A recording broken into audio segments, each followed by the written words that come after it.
That's the next session.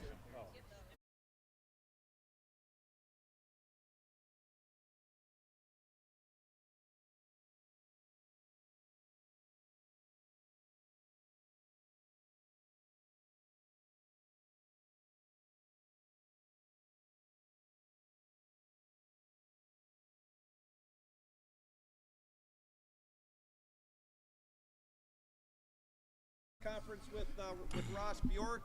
Ross, I'll let you open it up with whatever you want, and then I'll go ahead and call on people as they have questions.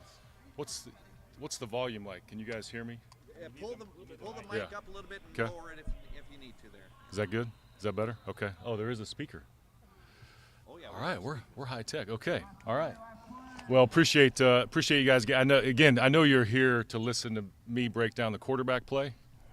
Or that's what time is that, Jerry? 11:45. Yeah, we'll let Coach Day handle that part of it. But we're here to announce our new really game day atmosphere, game day fan entertainment called Tradition Evolved, and we have a website, ohiostatebuckeyes.com/Tradition Evolved. That I believe that's live. I think as we're sitting here today, but we really started reviewing all the game day elements last fall as I was getting here my first year going through the football season. How can we take an amazing setting where there's so much pride, so much tradition, and just make it better? That's the bottom line. Make it better. So kind of take that energy that's intentionally created around game day, but channel it to really more of an emotional response. And then let's not let our programming, meaning how we script our games, get in the way of an emotional reaction that our fans, really do to support our team. And so how do you modernize? How do you innovate in this new era while at the same time honoring all the traditional elements that make Ohio State so special? So we came up with this term, Tradition Evolved. It just sort of stuck in many ways. And the North Star was honor tradition, and you guys have heard me say this, but not think traditionally. And then how do we keep our fans, really at the forefront, our fans first mentality? So the process, we let Caleb Clark, who's our associate AD for marketing and live events, we really gave him full autonomy. Lay out the process, develop a plan, and create what we think can be a great platform.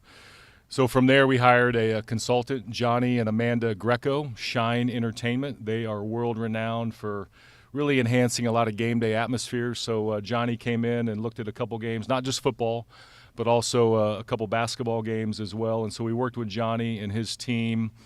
We had multiple meetings with student groups, with Block O leadership, with student government organizations, fan and donor groups, sort of some informal focus groups. We used our fan surveys to gather a lot of input. We worked with band leadership. The band is a critical piece of this. If you've already checked out the website, you see some nuances around how we're enhancing the band. Ohio State Sports Properties, they handle all of our sponsorship. They're a big part of making these changes happen.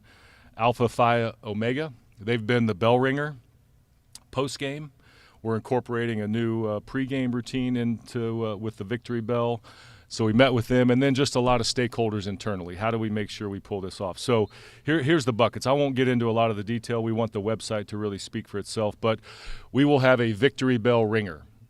The first game, Archie Griffin is our Victory Bell ringer. So the Victory Bell will be rung before the game to signify that's the time for the team to enter the field. The Victory Bell will also continue to obviously be rung post-game by Alpha Phi Omega, but we really want an honorary figure, a former player, somebody connected to Ohio State, some celebrity perhaps, to really be the one that pulls that rope on the Victory Bell. And then on third down, that'll be the third down signal.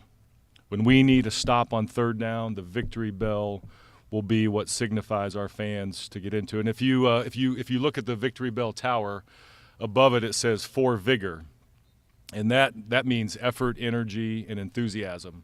And so we want the Victory Bell every time it's rung to signify for vigor. We will introduce the towel, right? The Ohio State University. We will have the towel. The first game, all fans that enter the Texas game will receive a free towel, and then, of course, we'll sell it, right? It'll be a merchandise item, but we want people to bring that back. We want the towel to be a signal to really be a unifying approach. You know, our fans, what we heard from our fans is there's not really a single song, or some people have pom-poms, some people have a towel. What can we bring to the table that unifies our fans into just more passion, more energy? So we say the best fans in the nation, and we want our fans to wave that towel and be energetic every single time. We'll have color outs. We'll have different themes for different games throughout the year. Another cool feature is we will enhance the team entrance. People remember the Tennessee game and how the team came out, different lighting, different music. So we'll do a new team entrance, and then Brutus will have his own entrance before each game. That'll be different. It'll be unique. And so we're definitely going to signify Brutus entering the stadium. We want him to be, again, anchored as the best mascot in all of college sports. We will also utilize the ramp, the band ramp on the north end. That'll be a signifying moment that will really highlight using the ramp in unique ways. Defend the shoe. So this is unique, right? The Buckeye leaf is synonymous with success, with passion, with leadership. It obviously goes on the helmet. Our fans can now earn a Buckeye leaf. It'll go on the video board. It'll be shown throughout. It'll be, similar to baseball stadiums where they have like a, strikeout chart. Block O, our student organization, will have a chart of Buckeye leafs. Every time we get a third down, we make a false start on third down, or somebody has to call timeout because it's too loud. I remember the Indiana game. What did they say after that game? Hey, the crowd really impacted our silent count. So anytime there's an impact, the fans can earn a Buckeye leaf. I think that'll be really, really cool. Soundtrack of Ohio Stadium. How we do music, when we play music, the type of music, we're going to reformat all of that. We want to bring just more energy into the stadium. And so we'll really make sure that we're paying attention to each part of the game. If there's a great play, it could be different kind of music. If we need to hype the crowd coming out of a timeout, we'll have different music. One of the really cool things here in Ohio is the passion, the pride. And so the band Camp. Does everyone know who's our music buff here in the media? Who knows Camp? They have a song called Ohio, right? And so we will take that song, we will put it to a cool video that really speaks to the state of Ohio pride, and we'll play that in the first half. It'll really rally, I think, our fans around our great state of Ohio. So the song Ohio hopefully will be synonymous now with Ohio Stadium. Block O, we've increased the section of Block O. We've added more seats for our student leadership group, our fan group called Block O. It creates a louder section, a bigger section there in the south end zone. They used to be in the north and in the south. Now they're only in the south. And so we want Block O to have a meaningful presence. And really, if you think about it, great stadiums, the energy oftentimes, most of the time, is created by the students. So we need Block O to really be the leadership of the fan passion in Ohio Stadium. We'll remake video board content. We'll really reformat our video board to make it speak more about Ohio State. So you'll see a lot of things there. Also, really cool about the Tennessee game, we were able to take over the LED, the ribbon board, the video board. We can make it all one color, so you'll see some things. We don't have flashing lights yet, right? We're working on some projects around some new technology, but video board content will be really cool. Presentations. Instead of doing presentations on the 20, please direct your attention to the 10-yard line or the 20-yard line. Any presentation that we do will be utilizing the ramp. And when you come to the bottom of the ramp, that's where the dignitary, the team, whoever we're honoring, will stand on a Buckeye leaf, and that's where we'll get everybody fired up about that presentation. We will also shorten the scripts on those presentations. We want energy in the stadium. And then we'll save the best for last. The best damn band in the land, right? We want to enhance them. We're moving them to the north end zone. We're going to amplify them through sound. We'll have microphones. We'll have speakers. We think the sound will be better back there in the north end zone. One of the things that we're also changing is we're not necessarily going to play Hang On Sloopy between the third and fourth quarter. That will be played when it's needed the most. It will be more organic. We'll play it when the moment is right. It's not just going to be kind of stuck there between the third and fourth quarter like it has been in the past. And so Hang on Sloopy will always play in Ohio Stadium, but we are going to have the flexibility, depending on the moment, to play it when we need it, when we need the energy that people care deeply about that song. So those are the buckets. It's all laid out there on the website. We think it'll be a really cool atmosphere to roll it out for the Texas game. We know it's a noon game, but it shouldn't matter. These elements can apply no matter what time the game is. Our fans can rally no matter what time the game, and that's what we're excited about. And then this template, it will overlay to the Schottenstein Center, to the Cavelli Center, to Jesse Owens. Wherever we're playing a game, we want the same elements, the same philosophy to be part of the interaction for all of our fans. So that's it in a nutshell. Happy to answer any questions. Great. Outstanding. Thank you very much, Ross. Over here to your right, Bill Rabinowitz, Columbus Dispatch. Ross, you obviously had some places before you played in Ohio State and had a chance to Yeah. see those crowds. What was your impression last year as a first-year AD of the experience and atmosphere at this year? Yeah, look, the loyalty and passion is unmatched, right? But it just felt like we were missing something for people to kind of grab onto, whether that is a physical thing, whether that's a song, whether that's really kind of showcasing the true history of Ohio State sports. You know, the Buckeye pride is deep. I mean, there's so many people that maybe they can only come to one game a year or they've gone to one game in their lifetime. We want them to walk away saying, I'm coming back. And I just didn't feel like we had that gravitational pull around uniformity and around really the true tradition. So I thought it was great that the passion's there, but then how do we produce it more for entertainment? And so those are the things that we looked at. Tim May. How much thought did you give into ringing the victory bell premature? I mean, Yeah. like you said, the bigger thing makes a lot of Yeah. sense. You know, again, it's such an asset, right? So we looked at how do we take all of our assets that we have that everybody gravitates towards, but then amp them up to another level. Again, the Buckeye leaf, right? Having our fans say, hey, I can earn a Buckeye leaf for the entire stadium because we caused a false start. How do we take the victory bell, right? And the reason why they put the bell in is so people knew if Ohio State won. Okay, well, that's a signal for excellence. We want excellence to be a standard. So let's have that be the signifying moment of when the team is walking on the field for victory, for energy, for effort. So I think it's a cool way. And then if you can have somebody that pulls the rope, like Archie, obviously, clearly with his second Heisman Trophy, 50th anniversary of his second Heisman Trophy. No one else has that. Have him be the first. When I called him and asked him, he was so fired up. There's a video. I think the video's out as well with Archie, you know, pulling the rope on the – so just thought – you know, it's an asset that's not utilized, but only, right, 7-8 times a year. How do we use it as a ramp up, you know, to really signal a rallying cry? I think it was a great idea by Caleb and his team. Sorry about that. To your left, Spencer Holbrook, Letterman Row. Do you think that it was more the atmospheres that you experienced on the road last year, or the Tennessee game, Yeah. or Yeah. maybe the lack of atmosphere? Yeah. Some of these games that want you to kind of You know, want to do this? I think it's just an evolution of college sports, right? People, again, how do we create a home field advantage? And then I think people want to be entertained. And people see these other games that are happening around the country. So I think it's a combination of all of it. Part of it is, look, we need some new technology. So we need a new sound system. We need new ribbon board, LED board. That's coming into the future. So part of that was gearing up and having the right platform to be ready for that new technology. So it's just a combination of a lot of things. A lot of people that were at the Oregon game remember that game, and they're like, oh, wow, that's what it can be.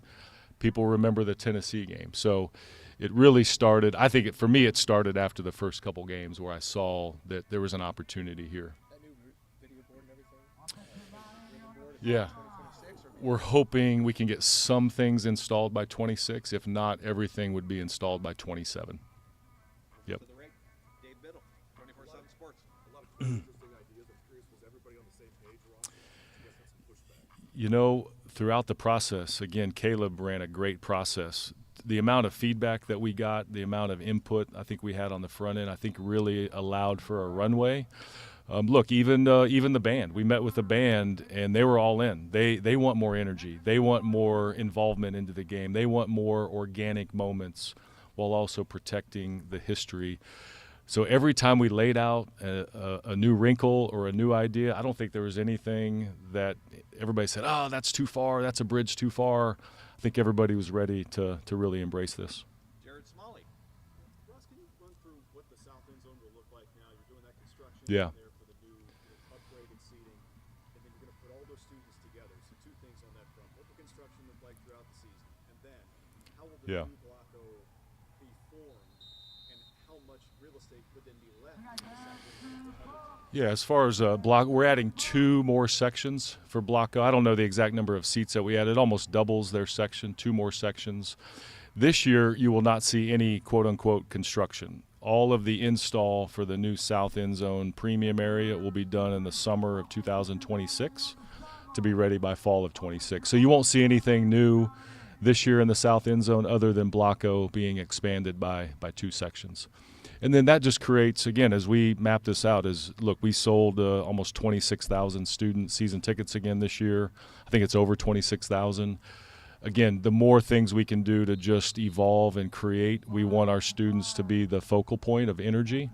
And so that's why when we met with Block O, they were all in to consolidate them. By moving the band, that obviously freed up space. So all of those pieces, worked in harmony together. How much real estate does that leave for non-students in that south end zone, roughly? I'd have to probably check Caleb in the back. I don't know if it leaves much room at all for any other fans in the south end zone, other than if there's games that we don't sell out the student section based on the package that they bought. We'll have some flexibility, but otherwise we expect it to be full Over to the every left. game. Stephen Means, Cleveland.com. Whether it's some of the stuff you're building in that south end zone next summer, some of the other ideas you have, trying to balance maximizing fan experience while also making sure that you're putting things in place that can also help you make more money. What are those conversations like in trying to make sure you're upgrading Ohio State? Right, it's a balance. Yeah, I think as we look at the horseshoe, it's really going to be a balance. How do we do amenities for every fan? Restrooms, concessions, concourse, whatever that might look, parking, egress, ingress.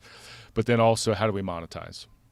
Because in this era, right, even though we make a lot of money here at Ohio State, there's more. We have to produce more. We're balancing 36 sports. We're balancing revenue share. We're balancing NIL opportunities, right? And so all of those things come into play. So as we look at future, it's going to be a balance of what produces revenue, but also how does it speak to every fan that walks in there. We have a team shop concept that we want to deploy. We took 2,000 seats and lowered the price, and they do not require a donation. How do we continue to look at those kind of models? So the key word is balance, right? Balance in an old stadium. I think this past weekend was the groundbreaking anniversary back in 1921, I think, when they broke ground on Ohio Stadium. It's 104 years ago.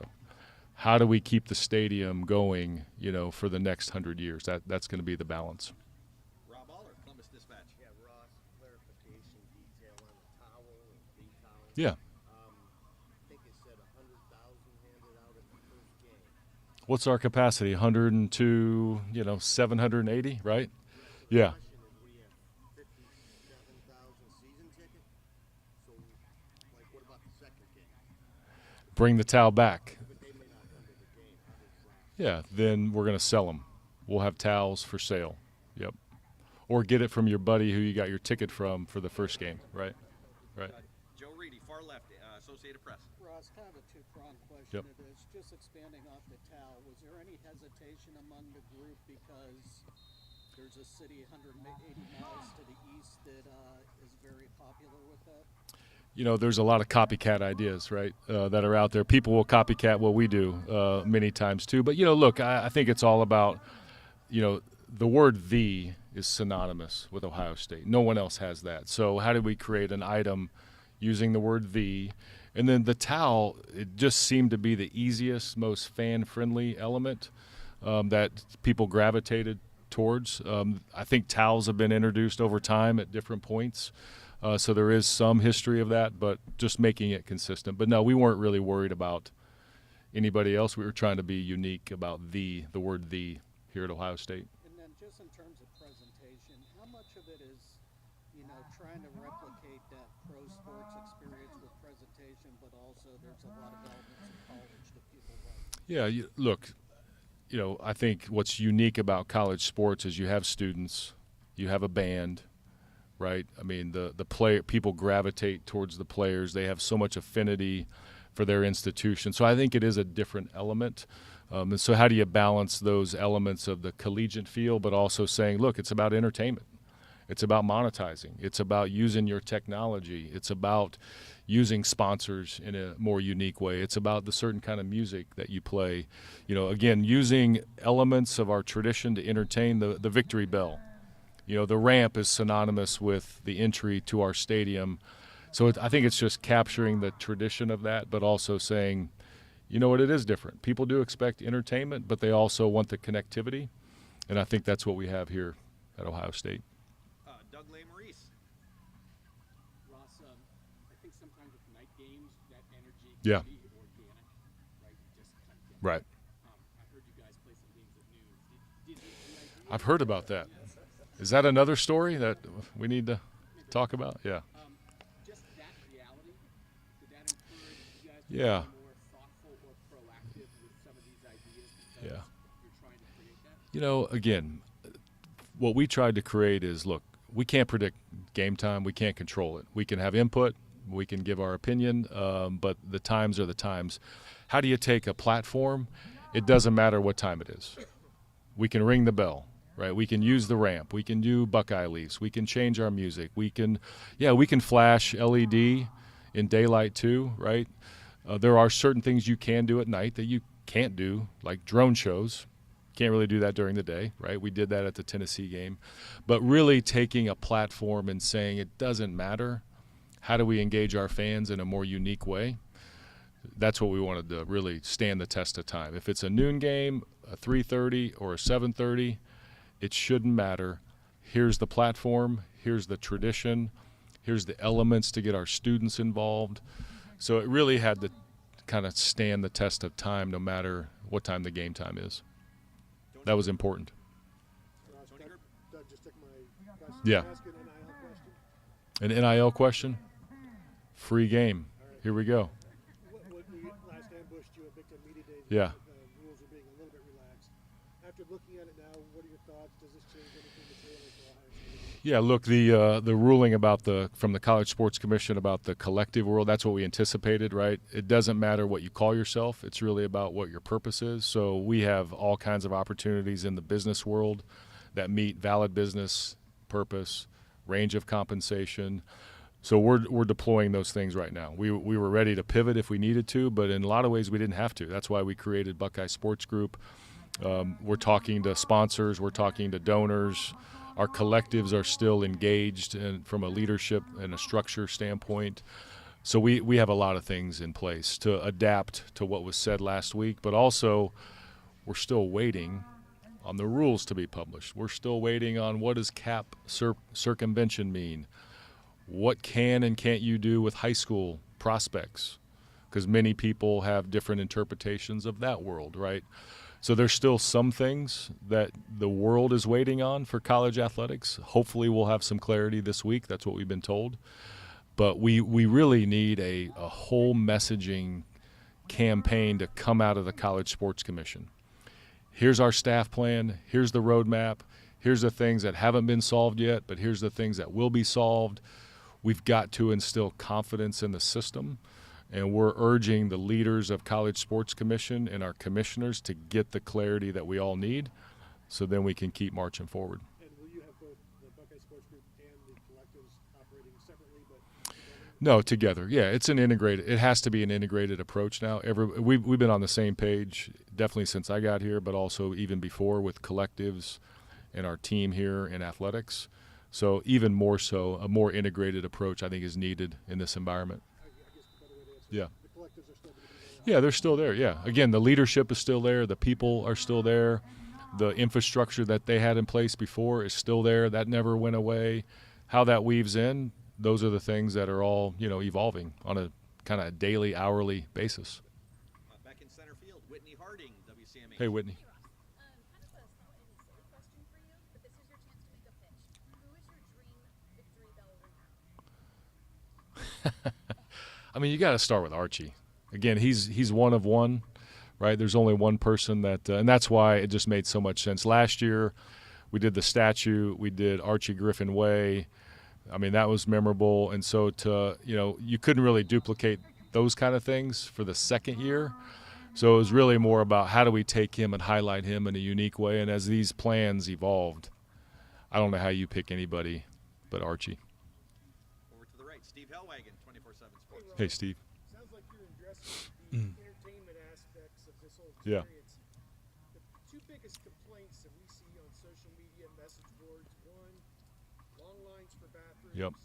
Two, long lines missing a whole quarter of action to get a beer or a Yep. concession item, whatever. I know that you can Yeah. only do so much at one time, but what can you do? And you're limited by Yeah. the building as well as what you can build in. What can you do to alleviate those two big things that we've been trying to put? Yeah, that's what we're working on, right? The restroom piece would be more building and infrastructure and more like tenant improvement projects. Concessions around technology. I mean, everything is right. Point of sale. You tap your card. You can use your phone. I mean, that's sped up a lot of things. So I think technology will help on the concession part. I don't think there's technology to speed up, going to the bathroom. And so we can maybe work with AI on that. Maybe there's an AI algorithm. But the infrastructure, that's the piece that we really have to lay out, right? Over time, how do we take incremental steps and just improve the stadium? And so, we do a lot of things throughout the year to upgrade. We've winterized, another step in winterizing the stadium to make sure we can continue to host games in the playoff, but also like the hockey game. But the restroom piece, that's the part that we're mapping out from a master plan standpoint. How do we make those things happen? Can I throw in just off what Tony was asking about? Sounds like the letter of intent is kind of going by the wayside in December.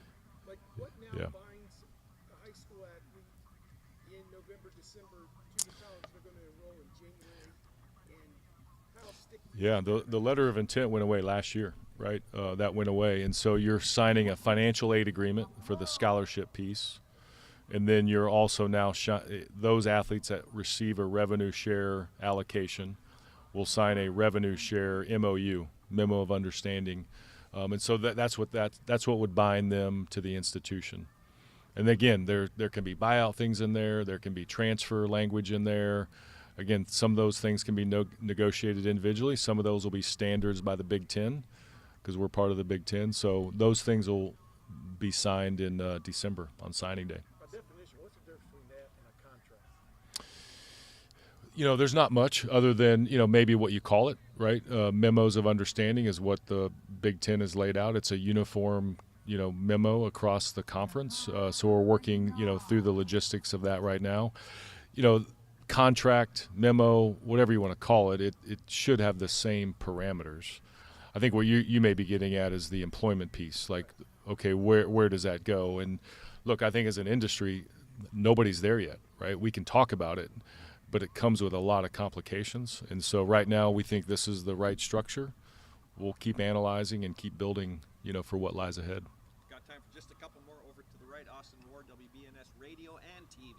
You guys spent months working on the premium seating Mhm. project, done months of this. Now it's coming to the finish line. Like, what is the next new project? Is there one that's underway now, or is there one that's on your mind that's the next thing? On which list? For which sport? Football, right? Yeah, look, there's always something. You're always evolving. Look, we know we're sitting here in the Woody Hayes Athletic Complex. We know that this is on the list. How do we do it? How do we fund it? We're in kind of a quiet phase. We're talking to donors about this project. So we've got the Woody Hayes project on the list. We've got the new ice hockey arena on the list. And then what happens to the St. John corridor area, that's on the list.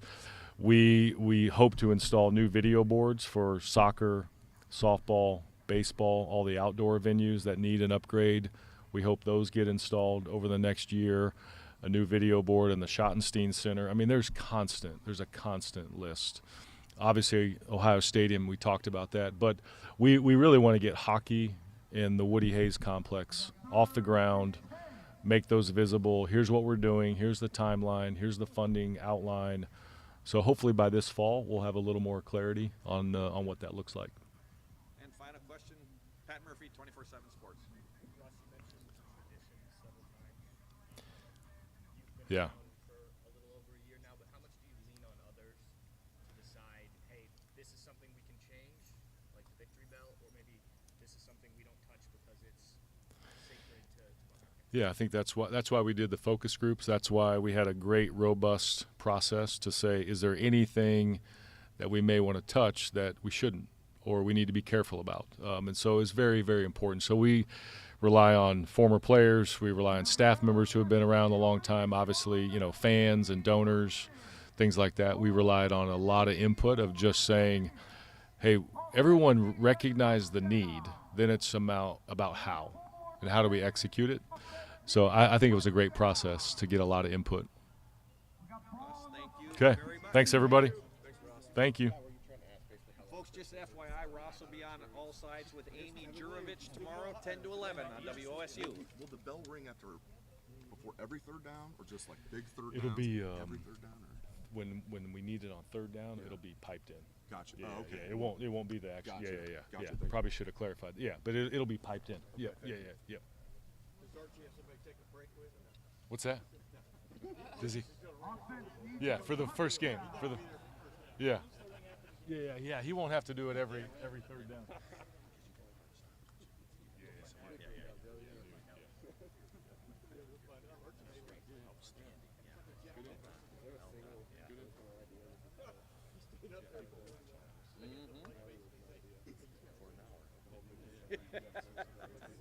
Yeah, but no, this is.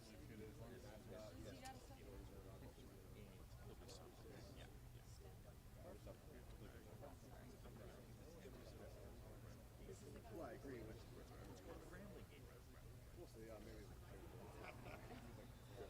All right, thanks, Ross. Thanks, Ross. Great job. You got a second on the clock, Coach Hart. You got a second on the clock.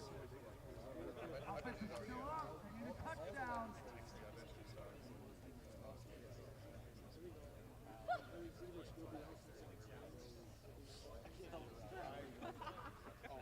That's awesome.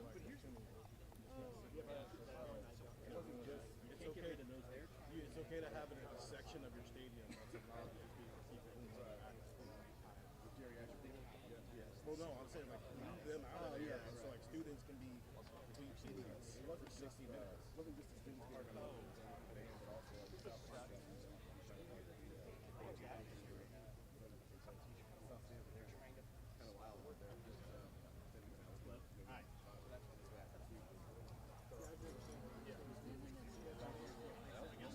Dan Hope will be the new starting quarterback.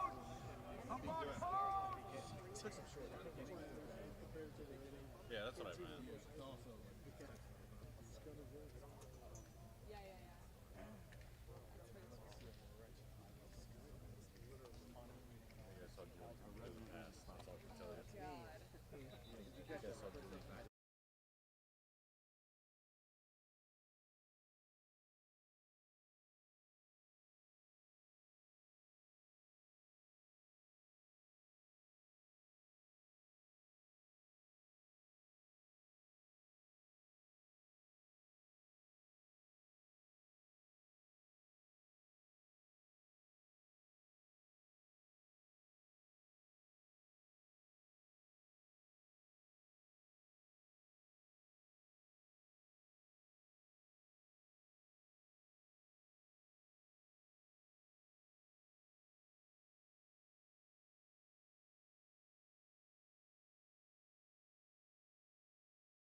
touchdowns in the red zone Yeah. last year, and I know there were many factors, but the quarterback run seemed to be a big reason why. The previous year, you guys weren't that good in short yardage in the red zone. Like, is that a concern going into this year at all? It's a focus. It always is a focus, though. And we have to decide what the things are this year that we're going to do to make sure that we convert. Like you said, situationally, overall, I think we were above average in third and long, third and medium, and short yardage in terms of the national average. So we always want to be in the top 20. And so, yeah, I mean, these are all the situations. We're really working on situations quite a bit in this camp because of the first game, because of some of the new guys. And so, yeah, I mean, that's, you know, we got to put our packages together. And that's one of the things that we're looking for by the end of the week. We want to have our identity. That doesn't need to be in stone, but we at least want to have an idea. The players can tell us what we're doing and what our identity is coming out of this week. Austin? Ryan, it seems like you got maybe some good news on Edric. When do you think he'll get back out there, or is he already back out there? We think he's going to be involved with the team drills here within the next 48 hours, if not tomorrow, then the day after. But had another good day today, so yeah, it's good to see him moving around. And you know, he was limited today, but I think he'll be ready to get in these team drills pretty soon. Spencer Holbrook? You obviously hate to see a guy like Edric go down, but how much is this an opportunity for Yeah. those other guys now that he's not in there right now to get those reps that you probably, quite honestly, need? Well, I think it's important for everybody in the entire program to understand that there's a certain, when you get into the second week of preseason camp, you know, you're getting closer and closer to this first game, and guys have to understand that, you know, if they've been to starter level, take a guy like Caleb Downs or Sonny Styles. I mean, they've played football before. They know what it looks like. They know what it's like to be a starter. For guys who are stepping into this role for the first time, that's a new responsibility, and so they have to be able to understand that it takes a lot of work and training to get yourself ready to take on the majority of the plays, but not only take on the majority of the plays, but perform. And so everybody's got an opportunity to do that, to be, you know, thrust into that role in bigger roles than they had previously. And so when someone goes down in practice, it forces you to really step up in a lot of different ways. So, yeah, to your point, you know, when someone goes down in camp, other guys have to step up, and then you know, you got to take a hard look in the mirror to figure out, okay, like, what do I need to do to be at starter level here? Because if you get to be at starter level, we'll play you, whether it's in the rotation at defensive line or another position. But you have to earn those opportunities, and so the more opportunities these guys have to step in those roles, they got to take advantage of them. Right here to the right, Adam King. Coach, you've seen the quarterbacks now for a few practices. What are your thoughts? How close are they together, or is it starting to separate? Yeah, no, they both have had, you know, good moments and moments where they're growing. The competition continues, but I will say that, you know, I've been pleased with the progress. We're not where we need to be. But if they continue to learn from the mistakes they're making and continue to grow off the plays that they're doing well and moving the offense and taking care of the football, then you know, it's going to go right down to the wire.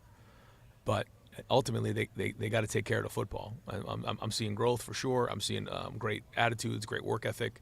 The practices have been intense just across the board. I think they're doing a good job of leading right now. Now, you know, where it goes here by the end of the week will be critical. This is kind of, I think Coach Guerreri said it's moving day, moving week, like it is in the PGA Tour, you know, and that's kind of this week, so it's moving week. Second row, Joey Kaufman. What, you mentioned sort of like taking care of the quarterbacks taking very long. Where I guess, are they as far as done? You know, when you take as many reps as you do and you're in practice every day, I can make a cut up of 10 that will look bad, and then I can make a cut up of 30 that look really good. So, you know, we're in camp flushing through all those. I think when you get more of a body of work, then you can start to identify trends as opposed to one-off situations. A guy slips, maybe the protection wasn't good, maybe someone jumped the route on defense. You know, all those things come into play when you're in preseason camp. So, you know, I've seen these now long enough to know that we need to play through it and let these guys get a body of work before we start making, you know, hard decisions on that. But again, there's been a lot of positives. Right next door, Patrick Murphy. Ryan, you talked about system versus elite going back to last season. Yeah. Why does he make sense at right tackle? Well, first off, when you look at his size compared to the guys we've had in the past, he has plenty size. When you look at his athleticism, he's athletic enough, and his strength is that way. So I've gone through it with Mick and with Tyler to see, does he have enough length? Does he have enough size to play the position? The answer is yes. And he was very comfortable there in the spring. So we're seeing some things out of him, this offseason in terms of leadership, just taking on, a great voice in that room. He was an Iron Buckeye. So all these things are leading us to believe that he can be our left tackle moving forward. But, or Austin? Yeah, so he's getting work at left right now. Yep. And but now, again, primary position, secondary positions, these things are all into play. But we believe that he can do that. He can play left tackle for us. We certainly know he can play guard. Ethan, Phil, those guys are all playing. Ian Moore. So those guys are rolling and getting a lot of reps. You guys saw in the first 3 days we've been getting a ton of reps. Now we're on one field, going 1s, 2s, and 3s. So kind of like with the quarterbacks, we'll let this thing play out and see where we're at. But I will say that Austin's, shown that he can do it. He can play tackle. To the left here, Cameron Teague Robinson. Brian, kind of off that, if Austin's getting work at left, I'm assuming Ethan's getting work at both right and left, or? Yep. Yeah, and he's also got a little work at guard too. Yeah, because as we know, it's a long year. We have to be able to do that, and I don't want to sound like a broken record, but we certainly learned a lot from coming off of last year. So we'll continue to cross-train, but it as time goes on, it's more like 80-20, then more like 60-40, maybe in the spring. To the right here, Bill Rabinowitz. Specifically about Julian, what have you liked by him, and But yeah, for Julian, what do we like? There's a lot to like. He's very smart, makes quick decisions. The ball comes out of his hand. He's accurate. I think he's got good movement. He's got good quickness. He's got twitch, like in his lower half, but he's got like twitch in his upper half. You remember how quick the ball used to come out of Dwayne's hands? It's similar with Julian. And so, and I think he's building more and more of a command on the field. So those are all reasons to like him, and he's improved. He wants to be good. He knows what it takes. And so those guys they're battling their tail off right now. And I think they're both, first off, they're friends, Julian and Lincoln, and then Tavian's, coming along too, and that room's growing. But I think they're all good for each other in a lot of different ways. Those guys, that has to be the best room in the country. That's the way we look at it. But to answer your question, those are the positives that we see out of Julian. To the left here, Dan Hope. Ryan, just going back to the offensive line, how do you feel about the overall state of where that position group is right now, both in terms of starters and depth? Yeah, I would say we're still developing the starters. Depth, I feel good. I feel like we have guys, for the first time in a while where, you get into like the 8th or 9th or 10th guy and you're like, well, I feel like that he's going to play for us this year. Maybe in the past we didn't quite feel that way. But the question is like, all right, well, how is this going to play out in terms of the starting 5 and, who's the 6th guy in? That's where all the competitions are right now. But the good news is we got a lot of guys to work with. All right, we'll do 2 more. First one, Tim May. Back in the previous century, when you were competing for the starting job in New Hampshire, what did you tell yourself every morning when you got up? What got you through, the good question. competition? Because you want to be buddies with the guy, but you also want to beat him. I mean, do you think about what they're thinking about? You know what I mean in these kind of situations? That's a great question. When I think back on that, and one of my close friends to this day is one of the quarterbacks that was in that room, and you spend so much time together, and the easy thing when you're early on is to kind of hate the guy that you're going against, and then you spend so much time with them, they become your best friends. All that being said, you want to play. And when you're in high school, you're used to being the guy, and there's a certain level of comfort that comes with that. And when you're competing with somebody, you're kind of always looking over your shoulder, and that's not a great feeling, but it's a healthy feeling because you know that you have to hold yourself to a certain standard. You're not allowed to have a bad day, and you certainly can't have bad plays. So, when you're going through that competition, it's not a comfortable feeling, but that's okay. That's part of the process. And we'll wrap it up with Doug Lemery to the left. And just go back to that. If I could talk to my former self in that spot, I would say, be the hardest worker, outwork the room, but control the things that you can control. Things like the team, commanding the huddle, commanding the line of scrimmage, your body language, your leadership, like those things make a big difference. You know, probably more than just, you know, being, you know, 12 of 15 during 7-on-7, if that makes sense. Who's that other guy, by the way? Oh, who the guys in the room? The guy you said you're still friends with. Matt Casano's his name. Yeah. Ryan, sometimes you're in a spot where you have an established returning quarterback and there's not much question about who the starter's going to be, and sometimes you're in a spot like this with an open competition.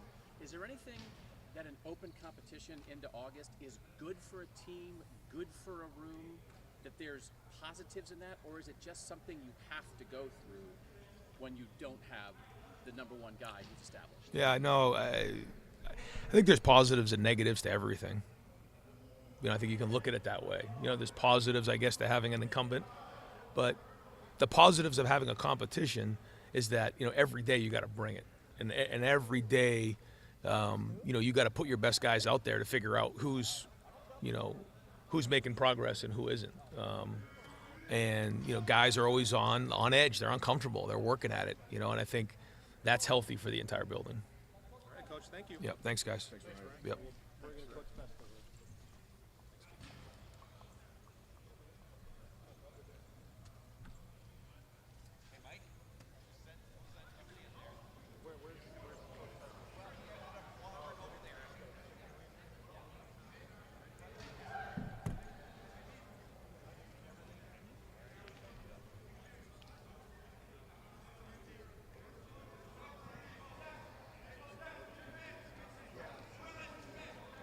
Folks, we have Julian Sayin just outside the 20.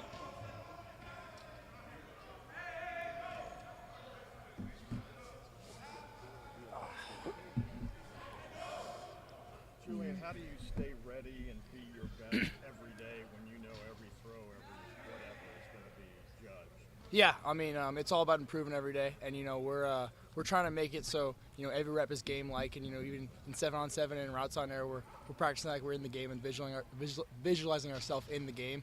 So I think it's really important. Coach Day has been on us about that. Are you watching what Lincoln does as well? You know, all the quarterbacks. You know, we take tips from each other. We take you know, what if they made a mistake, how can we not make that mistake in the future? And you know, when I make mistakes, the other quarterbacks take tips from it too. How's the vocal leadership for you coming along from where you maybe were in the spring? Yeah, I feel like I'm developing in that area. You know, in the weight room, Coach Mick, you know, we've been focusing on that, trying to improve in the vocal leadership and just as a team, you know, growing our leaders. Do you have to almost force yourself to do that, or is that something that's comfortable for you? Yeah, I feel like I'm developing in that role and kind of getting a more comfortable role in that. Hey, Julian, can you just get up to the microphone?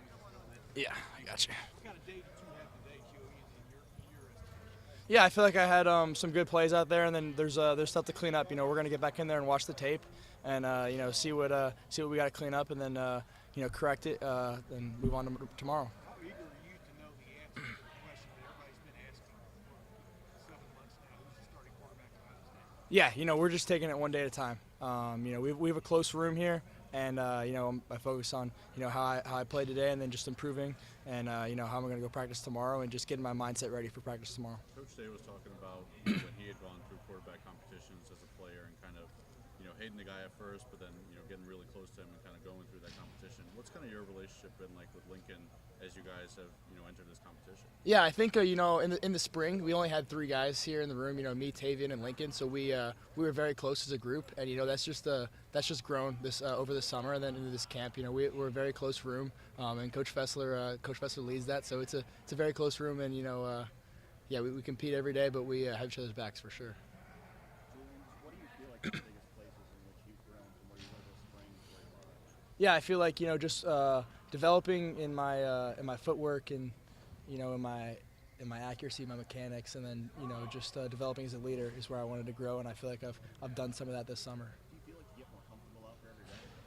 Yeah, definitely. You know, it's just all about building confidence. You know, you make a great play, you start to build that confidence. So it's definitely important. How much you on social media do you pay attention to what's being said? Oh, I don't really go on social media. You know, in camp, you know, we're just it's all about ball.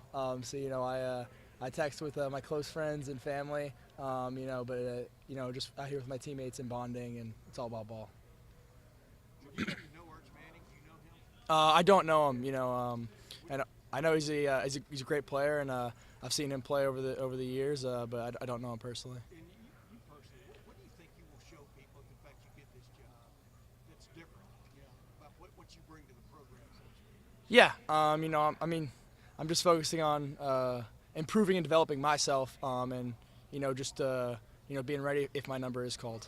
You mentioned sort of like in the spring you was a small quarterback room, so you mentioned about that. Mhm. You guys do anything bond or Yeah, we do quarterback stuff. We go over to Coach Fessler's house and hang out. And it's a very tight room, and we hang out off the field and do a lot of stuff together. So it's good. Yeah, we this summer I know we ended up all the quarterbacks. We were playing pig at Coach Fessler's house, and yeah, it was fun.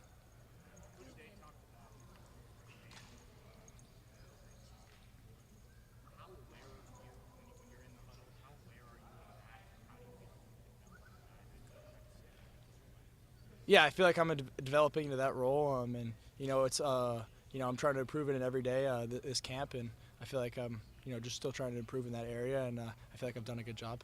Is vocal leadership something that comes natural to you, like having that command, or is it something that you do have to especially work on? Yeah, I feel like I'm developing it, but I feel like it has to be authentic. You can't be someone that you're not. So there's definitely different styles of leadership, but I feel like I'm developing into that more vocal leadership role. It will always be yours.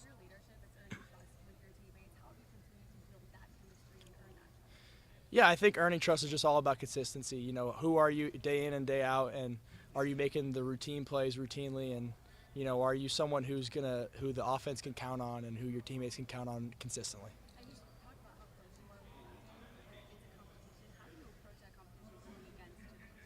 Yeah, we're competing every day, but we know we have each other's backs, and it's a very close room, like I said before, and we have a great room, and it's all about the strength of our room, and if we can all be at our best. We saw you growing with some of the guys in the summer in California. Kind of, what was the process like? Who came up with that idea, and how beneficial was that? Yeah, some of the guys, they just ended up coming out, and we were able to get routes in, over our little break after spring ball, and it was good to just work on that chemistry. Was that your idea to have them come out? I think they just ended up coming out on their own, and we connected up there.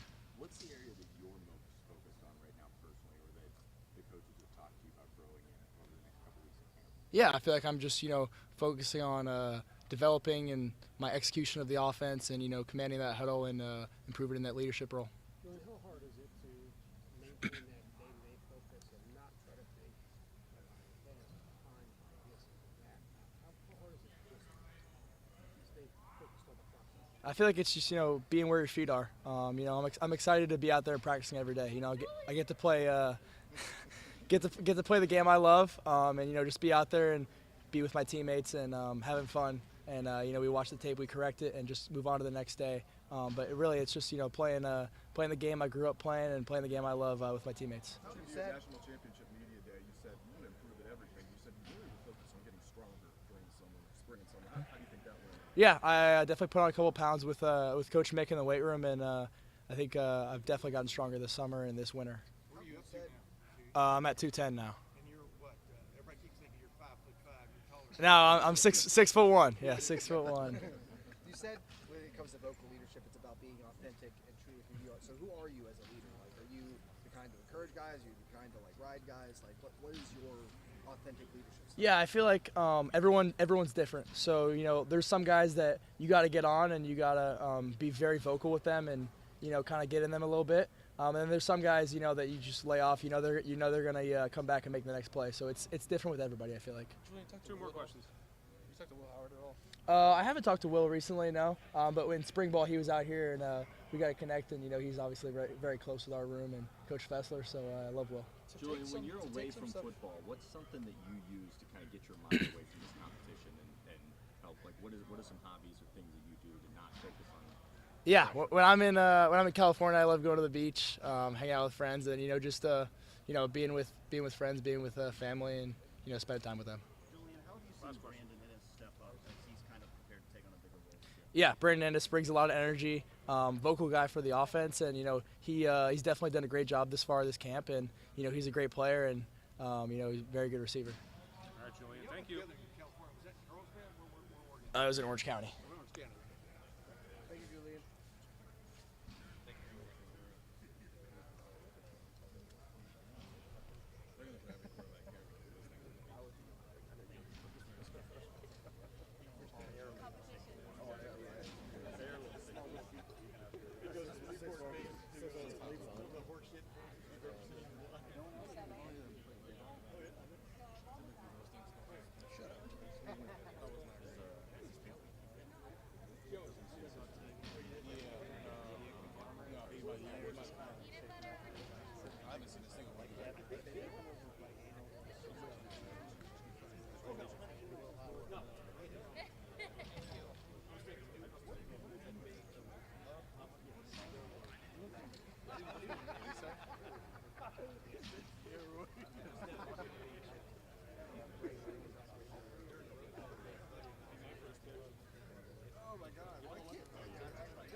Wait, was that a Rose Bowl or Rose Bowl?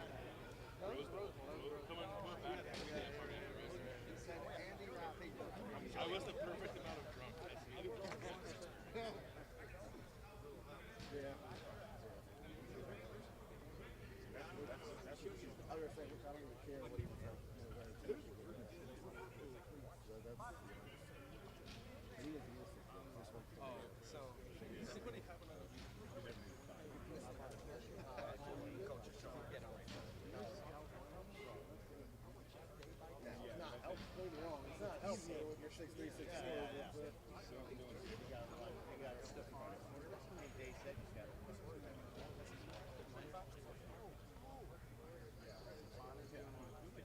It also helps with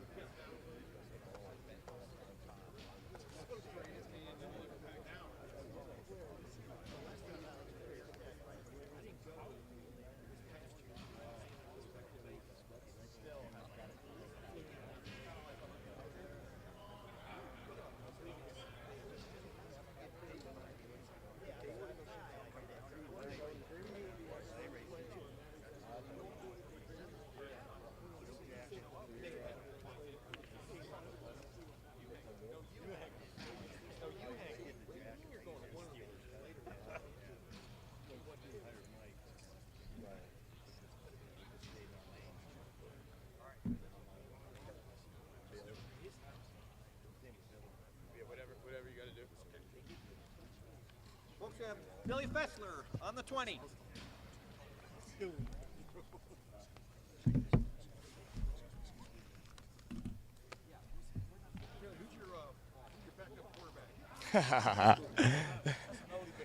That's a great question. That's a great question.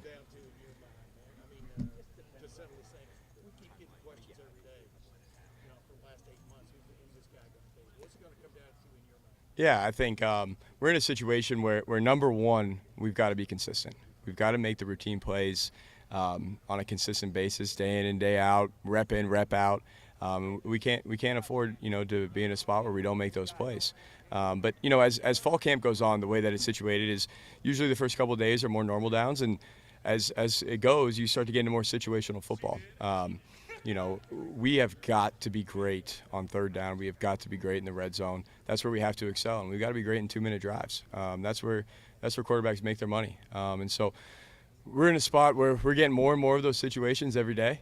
So it's an opportunity for those guys to go out and compete. It's exciting. I think they're pushing each other. I think everyone in the room is really good for each other right now. And as we come out of this thing, I think that we'll be a very strong quarterback room, and that's to me was the most exciting about this. Julian was more comfortable out there those first few days than maybe he was in the spring. Is that something you've noticed with him going from spring to camp? I think across the board, all three of those guys have got more and more comfortable. Just when you step into spring ball, right, there's got to be corrections, there's got to be adjustments, there's got to be things that you're working on every single day, and then you give them stuff that they have to work on in the summer, and they're grinding through those different looks, and they're watching a lot of tape, and getting on the field and getting extra work in, and that's the goal. That all three of them took a step from spring ball into fall camp, and I'm confident that they did.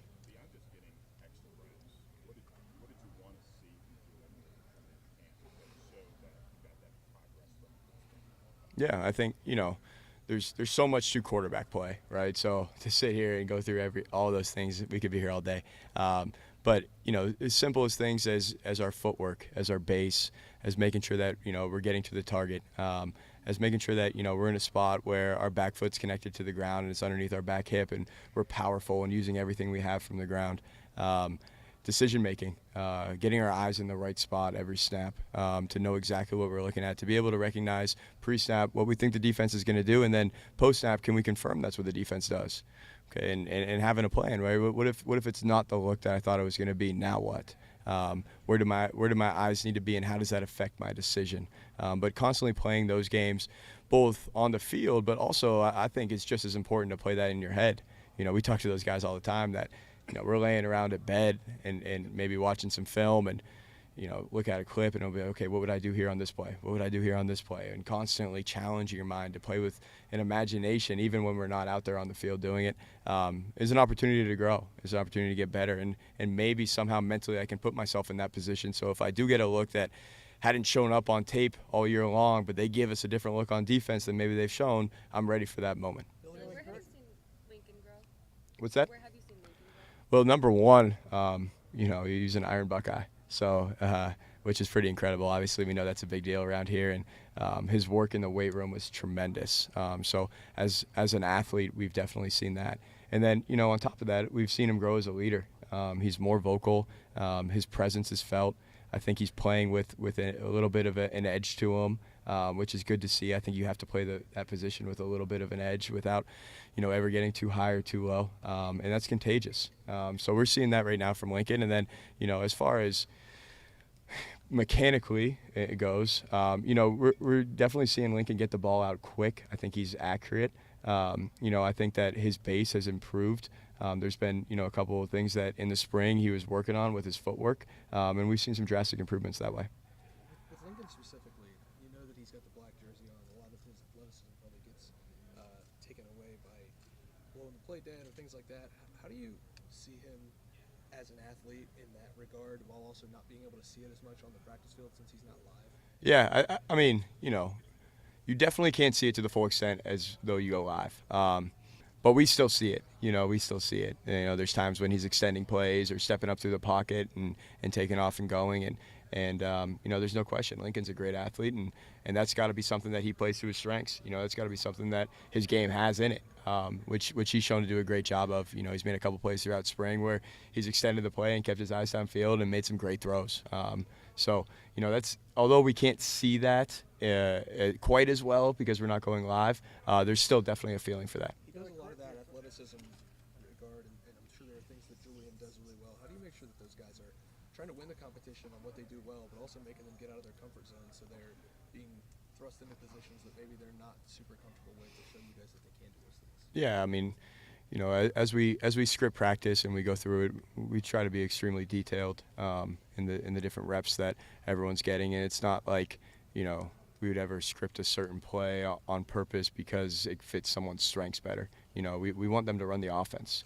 The offense is always going to adjust to the skill set of the players that are in the entire offense. But at the end of the day, the offense is going to be the offense. So from a decision-making perspective, from a throw perspective, those guys are going out there and getting those reps and competing in it.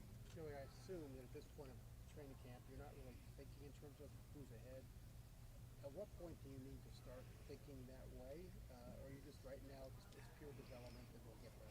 Yeah, right now we're just taking it day by day, and really period by period on the field, meeting by meeting off the field. The one thing that's pretty cool is those guys are very competitive and they push each other hard, and they're ultimately really good for each other because they both make each other uncomfortable because they're both very good players. And Tavian's right there with them, included in that mix, and above all of that, they're still friends. I think what's pretty cool right now is just, you walk into that quarterback room and you got a bunch of really, really good guys that all get along well and are willing to help each other out and give each other pointers and tips if they see something. And, it's an enjoyable environment to be around every day, but ultimately those guys are competing. They're going out there and they're trying to win the job, and I think they realize that every moment is important and every period is important, and they're going out there trying to get it done. One last question, folks. When you talk about a quarterback getting the ball out quicker, how much of that is efficiency of mechanics, and how much of that is mental? Like how quickly they see someone to then get the ball out faster? Definitely a combination of both. I think when you look at a concept, how quick can I process the information I'm getting from the defense? And the way that I can process that information quickly is, where are my eyes? Are my eyes in the right spot? If I'm looking at the right thing and I can anticipate what that defender is going to do and make a decision and get the ball out, right? That's a major, major factor in it. And then there's also a piece of it, right, that comes down to the mechanics as well. But I think more than anything, it's about making sure my eyes are in the right spot, making sure that I'm trusting what my read is, and making sure that I'm getting the ball out and making a great decision with the football. Coach Fessler, thank you very much. Thanks, guys. Yep.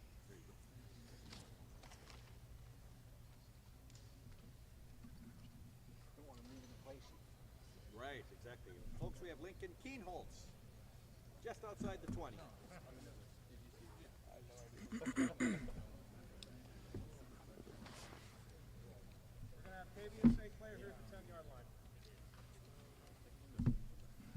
Lincoln, what does it mean to be named an Iron Buckeye? It means a lot. I think it's something that I think everyone on our team should strive for, and it's something that I think is probably the biggest honor in the program, especially in the off season. So it definitely means a lot. Lincoln, Coach Fessler said that you're getting the ball out a little bit quicker. How did you go about improving in that area kind of over the summer, and how have you seen that show up on the practice field so far? I think just coming in and understanding the offense more and more, I think it just helps you play faster, and you see things differently. So Was that more of a mental thing, understanding thing, than it was changing up mechanics? I mean, a little bit of both. I mean, we talk. Coach Day tells me all the time to keep the ball up a little bit, so don't go through a big wind motion, and then just flick and follow. That's something that I've been working on. So. Did you have like a long term a bucket list of things coming out of last year that you knew you had to get better at?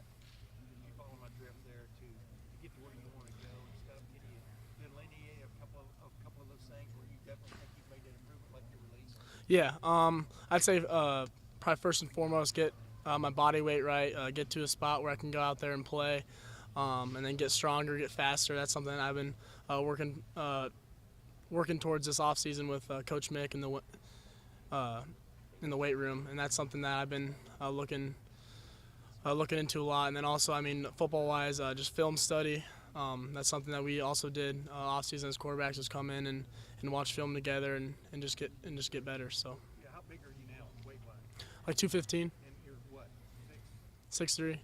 Yep. Was being an Iron Buckeye an active goal of yours? Yes, for sure. Yeah. I mean, it's something that I had on my bucket list the start of summer. I think the first week of May was something that I was looking into, and then also getting my body weight up. That was something as well. So. I don't know how often quarterbacks get that honor here. Like, what do you think that says about you and your approach to things and your work ethic, and like how people should view you as a quarterback? I think it just shows that I put in some work in the off season. I mean, the weight room, also on the field. Just go out there and be my best, and I mean, just hopefully prove to my teammates that my leadership's there as well. So. Coach Day and Coach Fessler both said that the quarterback room that you guys were in. How is Julian good for you, and how is I think we keep pushing each other. I mean, just every day in practice, there's different things that he does on film that I look at to get better, and then I feel like there's things that he looks at that I do too. So I think it's just things that we can kind of use each other to get better and keep pushing each other. I do, yeah. I think leadership-wise, that's something. Body feels good as well, and then just going out there, being a leader for my teammates.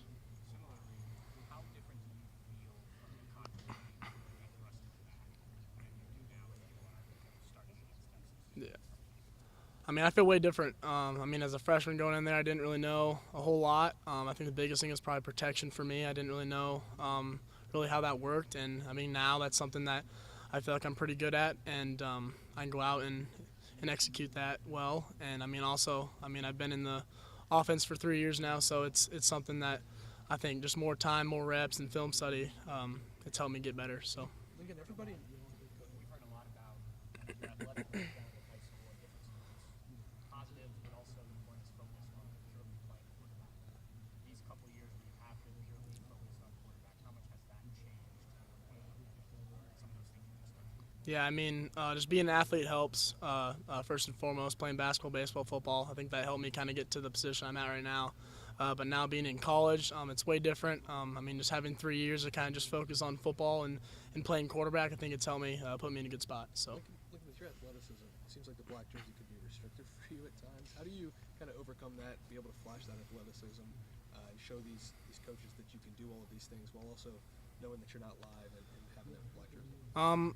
I think doing a good job, if that's reading DNs, I mean, making a pull, being decisive on that. I think also extending plays at times that need to be extended. I think that's really something that a quarterback needs to do at times when a play breaks down or something's not there. So, yeah. What's the difference between being friends with guys in the quarterback room and being friendly with them?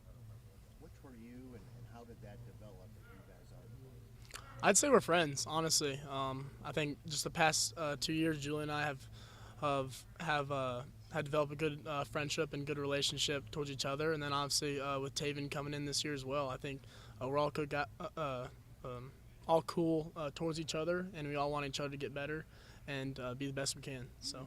Julian have similar interests?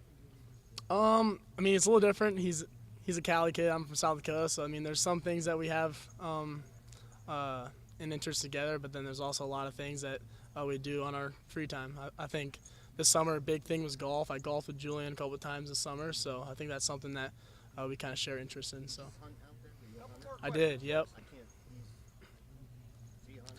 I do not think so. I do not think so. Is he any good at golf? He's all right. He's all right. Yeah. I'm not gonna answer that question. I think being an all-around athlete like you were in high school, though, gives you some, for want of other term, street cred with your fellow players here too. That kind of like you've shown in the softball games and things like that. That you are this athlete. You understand what I'm saying? Yeah. I mean, I think. You do a lot of things. Yeah, I think being an athlete kind of shows that if something were to happen and I need to go in or being the guy, I think just stuff like that, like they can rely on me, just be an athlete, going and make plays, and then also, I mean, just like off-season weight room stuff as well, just being able to do different things at a high level. So. You know, does it bother you that a lot of Ohio State fans just remember that 2 quarters and a quarter against Missouri? You know what I mean? That's what they've seen most of the season stuff. Like you said, you've gone a long way in that regard. What do you want the fans to know about you that maybe they don't understand yet? I mean, that was almost 3 years ago, so I think just more experience. I put in time, I guess, in the off-season, film study, weight room, just get myself ready for a good situation. So. Do you even think about that? Last question for Lincoln. I mean, not really. I mean, it honestly was like I don't know how to explain it. It's just, it wasn't a good situation for me to kind of go in there, but I mean, I went in and tried to do my best for the team. So. Lincoln, thank you very much. Thank you. Thanks, Lincoln. Thanks, Lincoln. What's your second?